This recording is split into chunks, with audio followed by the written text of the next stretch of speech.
She was treated at City Hospital for esophagus cancer, and she stayed there roughly about 2.5 weeks, and then she was sent home where she had to go back to hospital, and later where she died.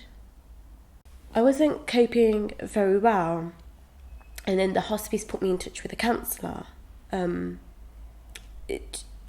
I explained everything of how the hospital treated my grandmother, so they gave me the number for ICAS and said, maybe you should phone them to see at least if they can help you to put in a complaint. So I phoned ICAS, explained over the telephone the situation, and then just since after I made the phone call, it just happened really fast that they sent me a pack out and said to read in depth of what it contains, because it is emotionally draining and mentally to relive something so upsetting.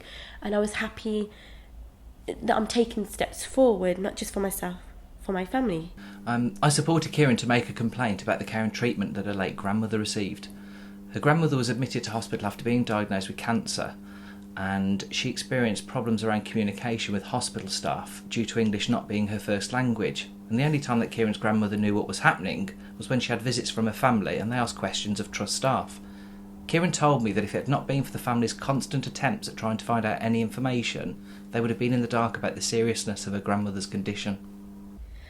I'm not after any compensation from the trust. I just want them to change their procedure of how they handle patients and their family members. And that's what me and my advocate are fighting for. So nobody has to go through what I went through, because it's painful.